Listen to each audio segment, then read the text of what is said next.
My mom wants to make me wear a chastity belt. How do I get her to stop? I'm 15. My family is deeply religious. I respect that, but sometimes, I'm 15, and I have to, rub one out.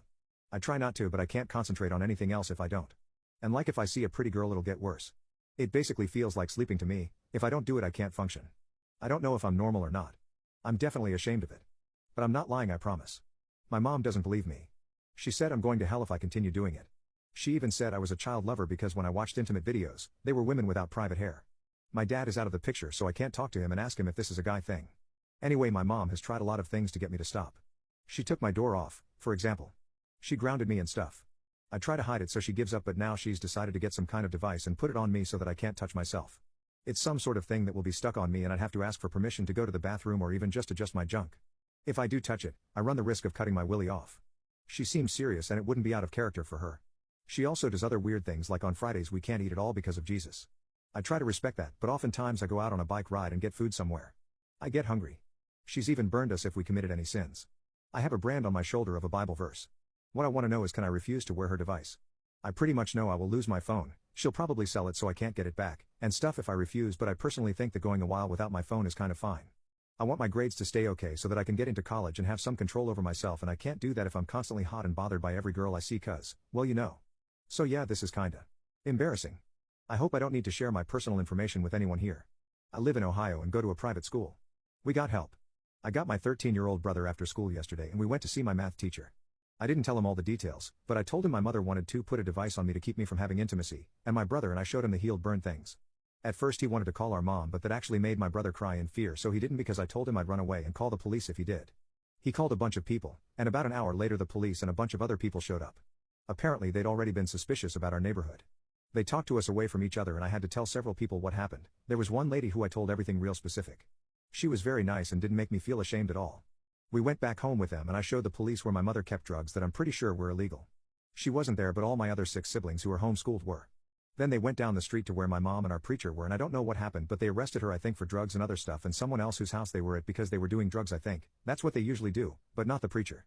I think they're gonna look into it though. There were a bunch of people and police who talked to all of us more, and eventually they took us to a place where they said we'd stay for now. Like a shelter or something. I should have done this years ago. I feel really bad because I could have had my siblings taken better care of. I don't really know what's happening or gonna happen, but the place I'm in now is way cleaner than I'm used to, and we have clothes and stuff and food, and we don't have to watch toddlers anymore. They weren't happy when they figured out stuff like the burns and that my 11 and 10-year-old sisters can't read at all. They also weren't very happy with our house, I could tell. I hope we don't have to go back. My mother was charged with several things and is in jail, but I don't think they actually put her in for the crimes yet. My boyfriend slept with someone else thinking it was me. My boyfriend cheated on me whilst high on substances because he thought it was me. My partner, 24, and I, 22, joined our friends on a trip to a beach to try substances for the first time. There were only 5 of us, 2 boys and 3 girls, 2 couples, 1 extra girl. We took substances while there was still sunlight because apparently it takes ages to take effect, and we spent this time drinking beer near our tents with a campfire going on. Mind you, as we were descending into tripping balls on substances, we were also getting quite drunk. I'm very lightweight, so I didn't have much to drink. My partner on the other hand had plenty. When it started to kick, it was fun. It was funny. I felt like the sand was grassy and I kept hearing Billie Eilish singing to my ear when really it was the wind blowing so hard it was whistling. This is where it goes downhill. Maybe 4 to 5 hours later, I decided to go on a walk and had 2 friends join me because I couldn't go to sleep. My partner wanted to stay in our tent because he wasn't feeling well, so I said sure. Our other male friend who was coming to walk with me told his girlfriend to stay with my boyfriend so that she could look after him, in case anything went wrong. We thought all was well until we got back. When we returned, the first thing I heard was just obnoxious moaning and breathing. Me and the others panicked, so we immediately went into my boyfriend's tent, and lo and behold, both naked, someone's girlfriend on top of my boyfriend. I ended up vomiting and passing out on the shore, but I heard a lot of yelling and crying. I woke up being in my tent and saw my boyfriend sleeping next to me. Honestly, I had to really think whether I hallucinated him cheating or that it really happened. Our other friend's girlfriend had apparently left during the night without letting any of us know, so there were only 4 of us. My partner's excuse was that he genuinely thought that the girl was me, the smell, the eyes, the hair, etc. When I realized it was all real, I just cried and had been crying since. I've never felt so broken, betrayed, confused, and hurt at the same time. I want to make excuses for him and think maybe it was just a mistake, but he fully cheated. 4 years down the drain, just like that. I've been staying at my sister's since we got back, but he hasn't stopped texting/calling me to apologize and say that he's disgusted with himself and that he genuinely thought it was me. I haven't spoken to him since, but I'm so tempted to. I miss him, but I'm just so hurt. I'm so confused. Should I break up with him for it? The girl had a deeper voice than I did and smelt entirely different from me. We have different perfumes, and she was blonde. I dyed my hair straight ginger. So much has happened in the past hour. Our friend was able to get in touch with the girl who was caught with my partner because he went to the girl's house and no one ended up being there. I'll try to break it down as best as I can, starting with my partner, who called off work to come to me so that we could sit down and talk about it once and for all. I asked him if he could possibly leave work early as I knew I wouldn't be able to sleep. Anyway, from his perspective, while being in the tent alone, he couldn't tell whether he was asleep or not. He thought his eyes were open, but it wouldn't make a difference whether he blinked or stared into the abyss. He said he was really dizzy but really hyper, but also really tired and that all these feelings made him nauseous but not to the point where he needed to throw up, just enough to feel the need to lie down and relax. He said he heard the tent open, but he didn't react because he naturally thought it was me. He said, "You going to bed?" As the girl he thought was me just plummeted herself onto the sheet next to him. He couldn't recall whether he heard a response, but he said he felt a kiss on his arm. He went in to spoon her and say goodnight until he felt a kiss on his lips. He kissed back, and it progressed from there. He said he consented with his body as he thought it was me, but not because he was hallucinating, but because he couldn't see anything. He had his eyes closed most of the time because he couldn't see anyway, apparently. Then they got naked, and she straddled him. They didn't have intercourse but instead were dry humping naked. He said he couldn't even feel anything, as if no one was on top of him. Then the tents were ripped open and he thought it was just her closing it behind her, but it was us. Then, he saw us and got really confused. This was when he thought that maybe he was hallucinating, hence the no reaction. He thought that there was no way he could see me outside the tent when I was straddling him naked. Then the guy started yelling, the girl got off him, and he went out of the tent naked. He said he forgot he was naked and got so confused as to what was happening. Then he saw me vomit and then pass out. The whole time our guy friend was yelling at him, he carried me back into the tent and stared at me for a good minute. He looked at our friend yelling and asked if this was real. Then, he realized it was. That's when he started getting agitated and stressed and started crying because he realized he just cheated on me. Then the girl disappeared and they didn't notice until the guy stopped yelling to ask the girl what she was doing being on top of him. He told me that the girl never spoke, only moaned. He thought it was me as we had a similar hair length and was confusing her eyes for mine whenever he caught a glimpse of light on her. I gave him a hug when he finished explaining. We were both crying at this point. Still are. I asked him if he needed help reporting this girl to the police, and he said no. He said that he thinks she confused him for her partner too, and I said there's absolutely no way that happened when she could see her boyfriend across the shore walking with me. He said that he didn't feel assaulted because he was reacting to it with the same energy, but that it was definitely weird finding out it wasn't me in the end. Still, I urged him to think about it carefully but offered my support because I know how disgusting and weird it is to even think that we'd get roped by the same people we trusted, but that it needs to be addressed. He said he'll think about it. I said my side and how I saw it, and then we sat in silence for a while and talked about the good moments that happened that night. We were relieved that we talked about it, and it genuinely felt like he was telling the truth. I've known the man for 5 years, he physically cannot lie. He said he understood why I thought he cheated because he also thinks he cheated. I shared my own guilt and apologized for leaving him in the hands of someone else, for allowing it to go that far, for everything. I told my husband he is a lazy, good-for-nothing dad. Am I the jerk for telling my husband his job as a stay-at-home dad is only easy because I help out? My husband and I had a fight.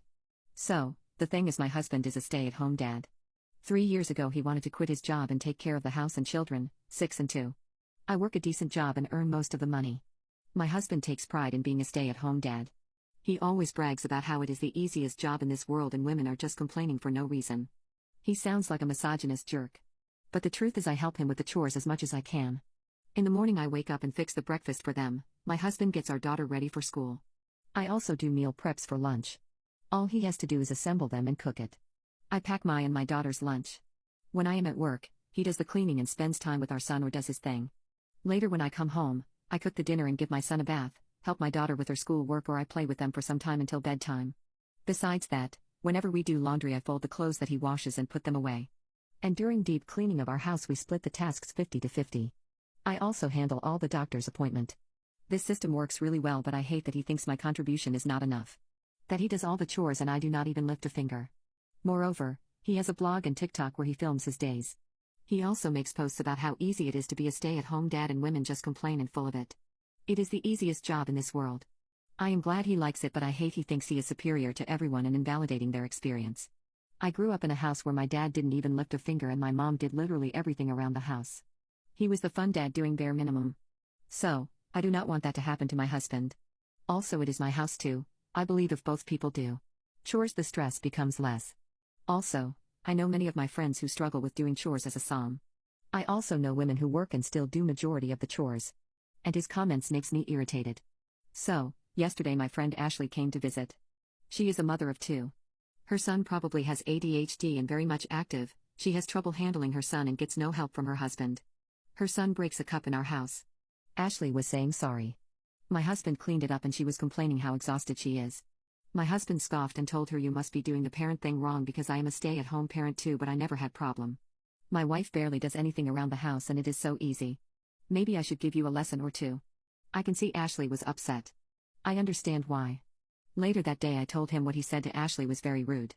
My husband acted as if he said nothing wrong and was honest. I pointed that he doesn't do all the chores. I help him with at least 40%. That's why he thinks it is easy. He again argued that those chores are not significant compared to what he does. I told him he is being mean to everyone. We got lucky that our kids are easy and not active. Most of the kids are hard to handle. He again scoffed and said, how hard can it be? We argued about this and he told me I am being ungrateful because no man would ever sacrifice like he did. I am upset and gave him some space. Was I wrong to point it out? I stopped working my part of the chores to punish him. I did tell him beforehand, since he thinks my contribution to the housework is nothing, then I will stop doing everything altogether. I told him since he thinks being a stay-at-home dad is easy, then he should have the full experience of it. My friend's husband doesn't even lift a finger around the house. So I wouldn't too. He was obviously upset. He wanted to argue I cannot do this to him. He even tried to pull the incompetence card. I told him I am not going to do my portion of the job at home. I also gave the typical excuse, I work all day at my office so that we can survive on one income. It is selfish for him to expect me to do housework. That's what I did. I didn't do any housework. I didn't wake up in the morning and made breakfast. My husband had to do it. It wasn't hard for him. But I can see he was moody. I asked him to prepare my lunch because that is also my job. He refused at first, but then I told him, he said he will do all the household chores too. That includes my lunch as well. He only packed me a peanut butter jelly sandwich. I didn't do meal prep for lunch. It was his to figure out. At night when I came home, I didn't make dinner. I asked him to do it. He was shocked but did it anyways. I didn't give my son a bath. He is fussy, which pissed my husband off. I only helped my daughter with her homework. I didn't help him with the laundry. The first few days he didn't say a word. But after a week, it was showing that he is getting exhausted. He was getting more and more angry at small stuff, and usually cleaning would cool him off. But whenever he sees a mess he throws a tantrum. In the weekends, I went to my mother's house to relax. That weekend, we were supposed to clean our bathrooms. He did that all by himself. As the days progressed I can see him being really angry at me. Even I admit, it has affected our intimacy a lot. At last, after 2 weeks, he told me, basically yelled, that I proved my point. Things are back to normal. But I can see he is very distant with me. Last night I asked him to talk to me. He said he knew what game I was playing, but he did not appreciate me treating him like garbage and not considering his feelings. I told him it was his words that being a stay-at-home dad is easy. I just gave him the full experience of it. He kept denying that I should have been more supportive. All these weeks he felt like nobody and so underappreciated. He felt invisible. He started to hate me for not giving an F and dumping everything on him. He is still not talking to me. We have booked a couples therapy session next week. Let's see if our relationship sustains or not.